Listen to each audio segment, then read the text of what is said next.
Your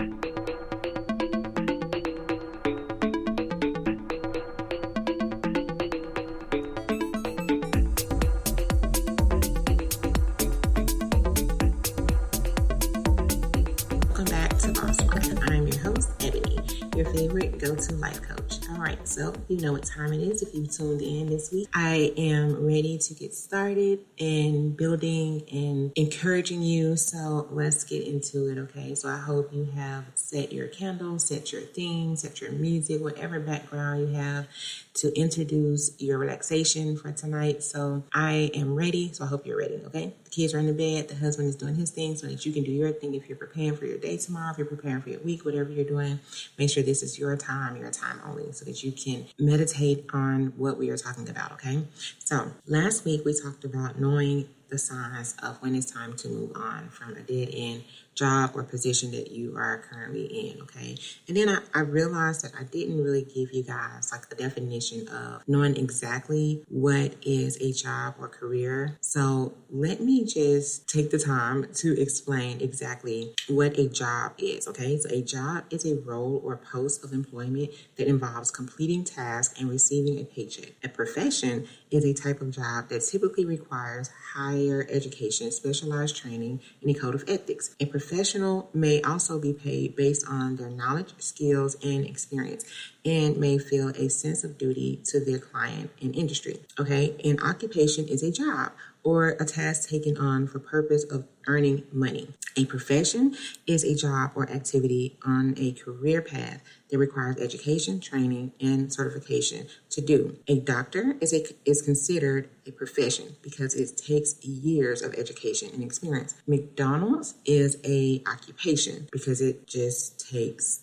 high school education. Okay, so no shade to anybody, but that's the difference between an occupation, job, okay, and the difference between a career path. Okay, so and a professional. All right, so that is the difference. So that's what we're talking about this week. So either way, what we're talking about is knowing the signs of leaving a profession or a job, period. Just knowing the signs when it's time to go. Either way.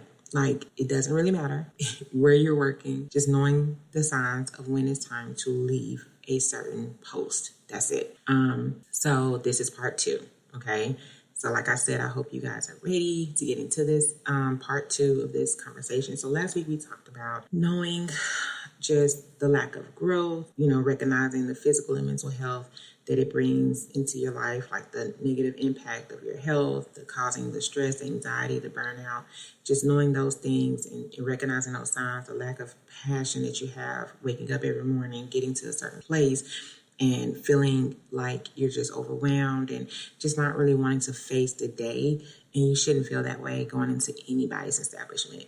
And hopefully it's not your own, but anybody's establishment. That's not what we're talking about. So financial consideration, definitely, like if you're not getting paid what you're worth, we talked about that last week. We talked about just the challenges of dealing with your coworkers, if you're feeling angry towards them, if you're always arguing when you get there, if you feel like you're going to put your hands on somebody, definitely it's time to leave. Like, those are all the things we talked about last week. The feedback from others, if you feel like you can't trust your coworkers, you feel like you're going to get stabbed in the back. Like, those are all the signs that we discussed in part 1 if you're getting caught up. So I definitely encourage you to go back and listen to part 1. It was very, very motivational, very informational. So those are the things that we want to notice. Just the consistently unhappiness of your day-to-day activities. Like we said, you're going to always have days and moments where it's going to be a roller coaster anyway, because this is life. You're always dealing with imperfect humans. Nobody's perfect. Nothing's going to be perfect. So we're not looking for perfection on anybody's job in any one person. But we are looking for, happiness. We are looking for stability. We are looking for a peace of mind, So, even after the pandemic, yes, we should have stability on anybody's job. It doesn't really matter where, when, or whatever. Like, you should still be okay when you wake up. You should still want to go to work. So that is what we're talking about this week. So let's just talk about the lack of passion for a second, okay? So if you no longer feel the passionate desire to wake up, go to work, if this feeling persists over and over and over, it may definitely just be a sign that you need a new direction, the desire of a new challenge. So if you find yourself craving something new challenges, if you find yourself feeling lost at work, if you find yourself not being challenged or motivated, explore new directions, okay? Trust your instincts. Like, it may just definitely be a sign that it's time for you to explore other options. And I don't understand why we never trust ourselves. We always second guess ourselves. I did a podcast on that a few weeks ago as well. Like, stop second guessing yourself. Always go with your first mind. Always go with your first thought, because normally that is the true feeling of how we really feel. Trust your instinct. If you feel this very, very strongly, then it's probably right. Explore other options. Now, I'm not saying leave right away. I'm not saying leave as soon as you feel this moment, in the moment. But what I am saying is explore the options. Like, look around, start looking at other things, start looking at other jobs, start looking at other positions. If you are in a career, I'm not saying like leave the exact career. What I am saying is leave that office or leave that position. Like, start seeing if you can go higher. Start seeing if you can just, go into a different field. Like, I am in the medical field, but in the medical field, there's so many different things that I can do. Like, I've worked in cardiology. Right now I'm in urology. I've worked in the sleep department before. Like, I've worked in, your neurology. I've done so many different things. Like, and right now with me being in school, it just opens up so many more opportunities for me. So that's what I'm saying. I'm not saying like totally abandon your profession and just go into like dog grooming or something. Like, I think that's like what they call like a midlife crisis. If you go like totally left field, like, I'm not saying go into dog grooming from the medical field to dog grooming. That's not what I'm saying. That's called midlife crisis. What I am saying though is like explore other options. You can, even when I thought about leaving my office, I thought about just going to a different urology office, because it's not necessarily the field that you're in. It may just be the office that you're in. It may just be the people that you're around. So that's what I'm saying. Like, explore other options, explore other environments, because it just may be just the environment or just maybe the management. It's always circumstantial. It doesn't necessarily mean it's the actual employment.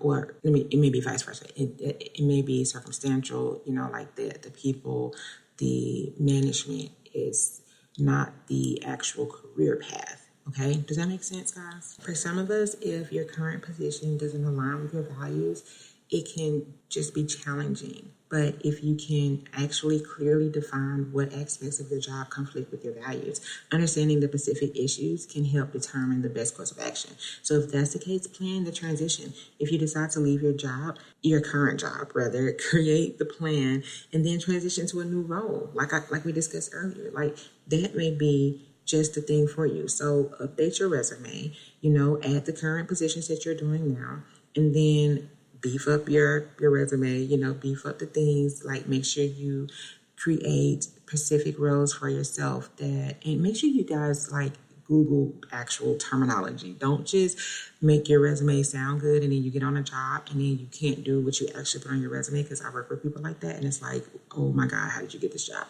So make sure whatever you put on your resume is actually what you can do, but make it sound great. Don't let your resume look like a 7-year-old did it or like a 7th grader did it, okay? So, like actual Google what you actually do, and make your words look great, or even hire somebody, because now you can actually hire people to actually do your resume for you. So create your resume, apply for jobs, and prepare yourself for a higher new role, okay, when you transition. So, and then try to network, okay? Connecting with professionals in your field that have the same interests as you could actually help you as well. Like, networking can provide insight into different industries as well. So you don't have to just stay stuck. If you feel like you're stuck, like if you're in an actual, like we said, like if you're on a job, not a profession, like you don't have to feel stuck. If you have a trade, if you want to expand and you want to, seek different opportunities in life and maybe try something different, that's great. That's amazing. So try networking, try different networking venues. Like they have a lot of job fairs now. So like you can do, and you don't even have to go in person anymore. You can do a lot of virtual things, so try doing that. That'll be really, really great, especially for people like IT people who don't do well with communication. Like there's a lot of things out there for you. You don't have to just be stuck in one thing anymore. Like developing new skills can help you change your career so much. Now, like started building new skills, experience, needing. There are a lot of people out there that are needing new roles, that jobs now. Like I know in the medical field, just working at the front desk, they do so much now that is amazing. So, you don't have to just say, oh, I'm a front desk person. Like in the medical field, I know at Erlanger, we call them PSRs, and they do an amazing job. But their resume is amazing. So you don't have to, you don't have to feel stuck. You don't have to feel challenged. You don't have to feel in a box. You are evolving. We have to evolve in everything that we do now as humans, okay? So beef up your resume, find somebody to help you. If you don't know how to do it yourself, you can even get a mentor. You can even do volunteer work if you don't know what to do now for your next step. Like there's so many things in this world that we can do to better ourselves, okay? So don't just be miserable. Don't cause other people to be miserable around you if you're on a job that you don't want to be on. There's so many things you can do. Seek small changes, okay? Look for ways to make yourself current, okay? So again, if you value you, then other people will too. This could involve taking different projects on, like adjusting your responsibilities or finding ways to incorporate your values into your daily tasks, okay? So make sure when you are reevaluating yourself, when you are looking for clear aspects of how to figure out what is conflicting you on your job, that you are also reevaluating you. I can't really stress that enough. So, because sometimes we think it's just all the job and we forget that we're there too. So make sure it's not you, okay? That's the biggest thing.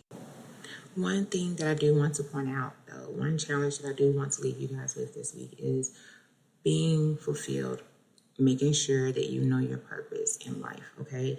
So what aspects of your career or your job are you currently enjoying or finding challenging, okay? Those are the two things that I want you to think about. What two things are you one thing is, what are you currently finding that are you really, really enjoying? The other thing is, what is really challenging you, okay? So are these things really bringing you purpose and fulfillment? So those are the two things that I want you to kind of focus on. I think sometimes we get lost in just making money and really providing for our families. And so those are the things that we can't really allow to creep in and take over, because at the end of the day, we're always going to provide for our families. We're always going to be financially stable, but you have to have fulfillment in life. You have to have a purpose. So if you're not working in your purpose, if you're not living in your purpose and walking in your purpose, you're always going to feel like you are just really going with the motions. And that's what we can't do. That's what we cannot afford to do. You have to be in your purpose. So reflect on your values, identify your strengths, set goals, okay? Define what success looks like for you. Setting both short-term and long-term goals can give you direction and motivation. And I know that sounds like homework. I know that sounds like school, but that is so true. When they were giving us that in high school and middle school or whatever, like that is just so true. And I promise you, I'm not doing that in school right now, but I was just thinking about that when I was going over this podcast, and I was like, just writing down my notes and stuff. And I was like, that is just so true. Like if you don't have short-term and long-term goals, you really plan to fail. Like you just really do. If you don't plan, you plan to fail. So guys, you have to have goals in life. You have to. And you have to know your strengths and weaknesses, okay? So like I was saying, reflect on your values. Consider what matters to you the most, okay? It is very helpful for others and for you. If you don't know who you are, nobody else will know who you are. Either they can't tell you who you are, they can't help you to be who you're supposed to be. So you have to know you. We all know my favorite saying, if you don't do you, then you won't be done. But that is so true. So nobody else can help you identify who you are. You have to know who you are at this point in life, okay? So identify who you are before you go into somebody else's job to help them. You can't build somebody else's organization and you don't know who you are. Okay, so that's part of knowing your strengths and weaknesses as well. Like, you have to know your values. You have to know what you stand for before you can build somebody else's values in their organization. All right, so you have to know your creativity. You have to know what you need to be able to be financially stable in life, and you have to know what career will align with your values, because that is what's going to help you to be able to go through this world. Okay, so and as far as exploring new opportunities, sometimes finding purpose means stepping out of your comfort zone, okay? Looking for new projects, looking for new roles, even in industries that you never thought you would. And that can be so exciting. It's going to be challenging, guys, but it will be so exciting for you, okay? New adventures bring so many challenges, yes, but it brings so many new feelings and excitement and overwhelming emotions that you have lost and that you forgot that you had or could feel or enjoy. So don't get lost in the moment of feeling depressed and tired and burnt out, because those emotions only last for a minute, okay? Joy and excitement and that newness, that new feeling of attraction is still there. It's still within us. So don't forget that those feelings are there. You just have to exploit them. Okay, explore them. Oh my gosh, you guys know what I'm trying to say. So stay adaptable. Okay, that's my last point. Stay adaptable. Make sure your sense of purpose is there. Okay, you might evolve over time. It's important that we evolve, because if you don't, you will get stagnated. I think I said it in almost every podcast. We do not want to be stagnated in life. You just can't be. Our children grow. I think we forget that. We look at our babies and they grow every 5 seconds, it feels like. I don't understand why we think once we become an adult, we don't have to grow anymore. We do. We just grow mentally. Okay? You have to continue to grow. Be open to change and be willing to reassess your goals and values. If you have to change every other 3 to 6 months, your goals and values, your values shouldn't change, but your goals should. Like, you should always have different goals, set different goals every 6 months. I mean, my goals change every couple of years because my children's goals change every couple of years, okay? So I have to continue to change. My role has to continue to change. So we should always continue to evolve and change. All right, guys. So I love you guys. Thank you so much for tuning in for part 2. I hope this helped you so much. Please share, like, and comment. Share this podcast with someone that you want to help as well. I love you guys, and you know what I say. If you don't do you, then you won't be done. I will talk to you next week.